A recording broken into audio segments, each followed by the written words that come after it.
A very good morning, good evening, and good afternoon, ladies and gentlemen, boys and girls. Thank you so very much for joining the Life Signatures Radio.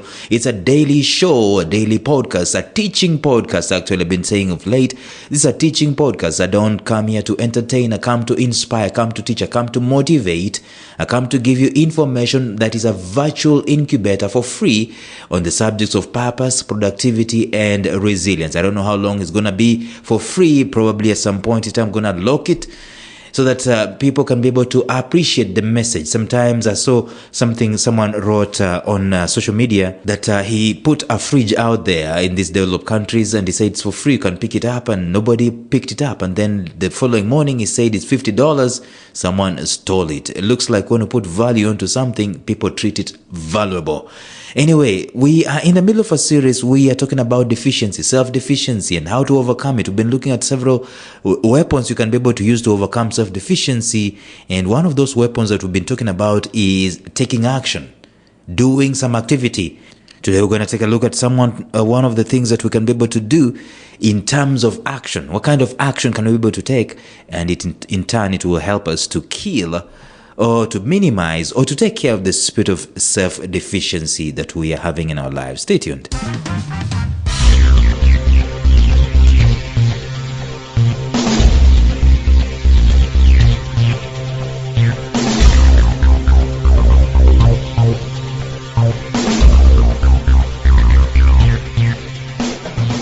Welcome to the Life Signatures podcast with Lawrence Namale. Lawrence is a life coach, author, and keynote speaker who loves to tackle different topics on purpose, productivity, and resilience. His mission in life is to awaken all your boundless possibilities available in you. Life Signatures podcast is dedicated to bring to reality every single person who knows that deep down in their gut, there's got to be more to life than this. And now, here is your host, Lawrence Namale.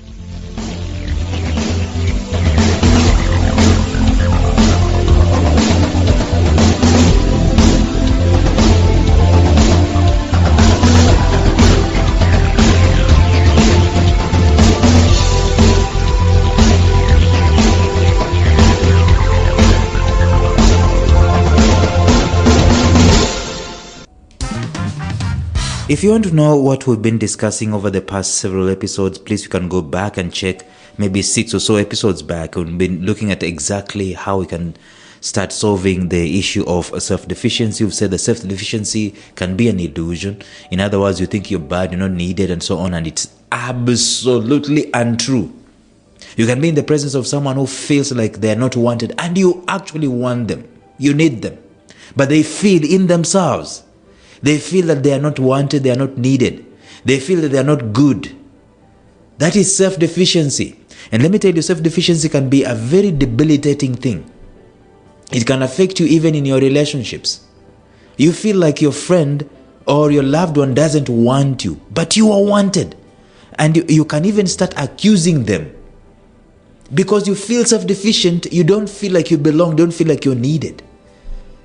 And there are very many things that cause this, and we've been discussing that in the previous episodes. Anyway, we've said that if you wanted to solve self-deficiency, number one, you've got to reclaim your identity, because that's where it's lost or that's where it's won.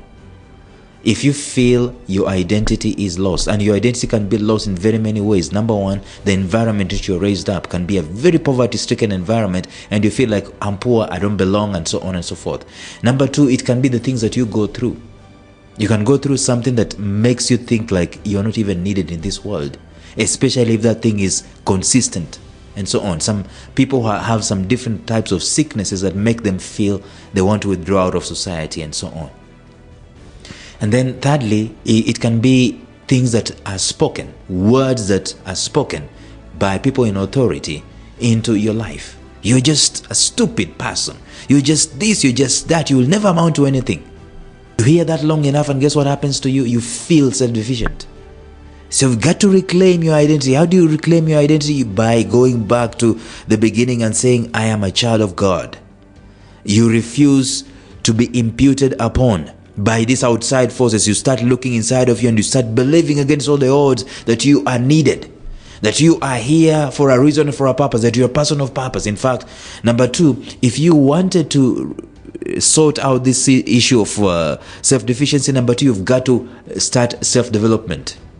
Forget about this education that you're forced to educate. To be educated. Now go a step ahead and start educating yourself. Self-help. Learn about psychology. Learn about the strengths that you have. If you have strengths and so on, go in deep in there. Learn about motivation. Learn about inspiration. Listen to people who can build you up. Self-help. It reclaims your identity and also helps you to sort out the issues of self-deficiency. Number three, we talked about, what did we talk about? So we talked about your passion. Your purpose. You've got to know what your purpose is and you've got to start deploying that particular purpose. And then number four, we've been talking about taking action. You cannot take action and you remain the same old human being who is self-deficient. Take action. Especially action that makes you to be entrepreneurial, action that helps you to send signals into the mind and into the head that you are needed. But if you sit back and you fold your hands and so on, what happens? The illusion of self-deficiency actually multiplies itself, increases bigger. And we say the different types of actions that you can be able to take. Number one, the kind of action you can take is inspired action. When you hear a message, that's why it's good for you to stop bashing motivational speakers. Some of those guys, they have information and inspiration that will make you to think and say, I can do that. And when that feeling comes into your mind, I can do that, please go and do immediately. Don't wait, because Zig Ziglar told us that motivation doesn't last. Just like bathing doesn't last. That's what you need it daily. When you hear inspiration, go and act. Don't wait, don't procrastinate. Act immediately. Okay? Number two, the kind of action that you need to take is consistent action. Don't just act once. Don't just do a New Year resolution once. The second month, even the second week, look at the goals that you set and see how far you've come. The third week, keep looking at the goals, keep staring, keep setting, keep re-evaluating, keep reviewing, keep resetting the goals. Consistent action, consistency is key in this life. It gives you momentum. Yesterday we talked about massive action, taking massive action and taking some kind of action that you've never taken before. That's what we call massive action. In a big way and in a totally different way. Massive action. Just review yesterday's episode and take a look at it. But today I want to talk about daring action, risk action. Just going on a dare. I'm sure I have done a whole series about daring in these episodes. But I tell you, sometimes you've just got to go and dare. We cocoon ourselves a lot.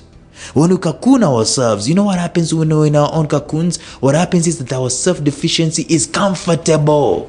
In fact, it can just be flipping the channels in our spirits, in our hearts. It's just sitting and it's folding. Just picture this guy sitting and folding back and crossing his legs and just, sipping margaritas and flipping channels.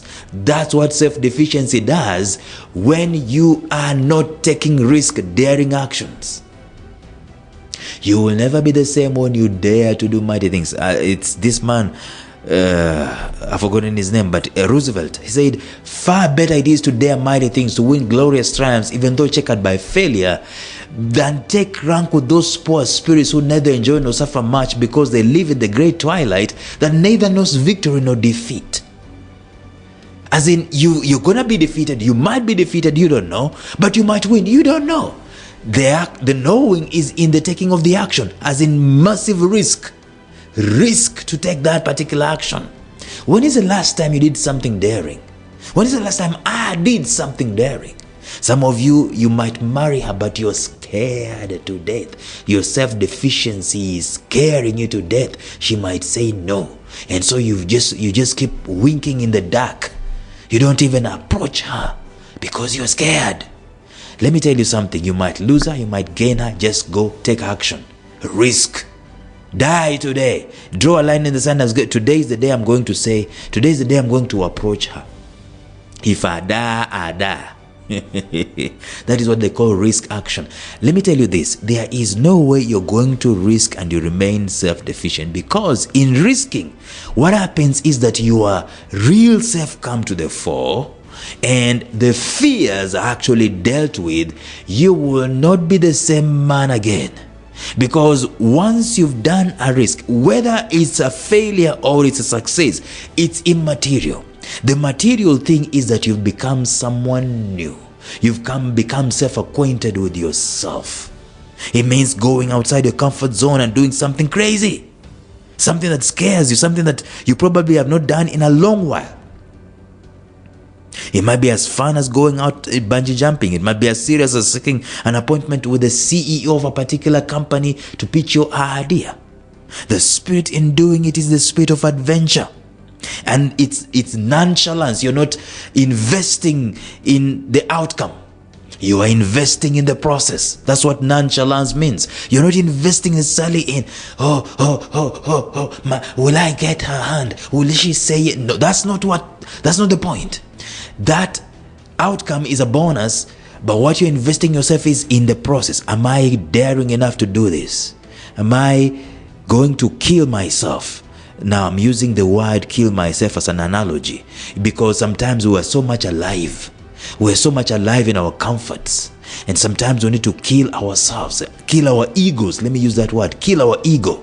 I'm going to put my ego on and I'm going to do it. I'm going to dare to do it. Once in every while, when you take a risk action, there is no telling what benefits you will accrue from this. You don't know. And one of the benefits though is the benefit of defeating self-deficiency. It's a guarantee. It is a guarantee that when I take risk action, when I risk to do something, when I dare to do something, that's the word, when I dare to do something, it is a guarantee that I'm not going to be the same. It's a guarantee that that self-deficiency that I'm feeling is not going to continue in my life. It's not going to continue operating in my life. At least it's going to be jostled out of its comfort zone. See, that's what daring does. And let me tell you this. It's not that we don't know what to dare about. We do. We do. I mean, if you look at your recycle bins, if you look at your life right now, there are very many things you put in the recycle bin. There are very many things you put in the back burner. There are very many things that you procrastinated about. Those are the things that I'm asking you to go and pick them up and dare to do a mighty thing. Dare to register that company. Dare to write that particular book. Dare to approach her. Dare to approach him. Dare to start your podcast. Dare to start something. Dare. Stop sitting there and being the same old, all these years, all this time, while in the same time, self-deficiency is working a number on you. Rise up, child of the living God, dare to do a mighty thing. Far much better it is to dare to do mighty things, to win glorious triumphs even though checkered by failure, than to take rank with those poor spirits who neither enjoy nor suffer much because they live in the great twilight that neither knows victory nor defeat. So I challenge you today, dare to do a mighty thing, especially if you know that you're going through a season of self-deficiency. Tomorrow, we're going to look at something very interesting that's going to help us to kill spirits of self-deficiency in our lives. But until then, bye-bye. Thank you for listening to Life Signatures Radio. If you enjoyed today's show, subscribe to Life Signatures Radio on iTunes, Stitcher, or visit our website at lifesignatures.libsyn.com. Life Signatures Radio, fresh, clean, and inspiring.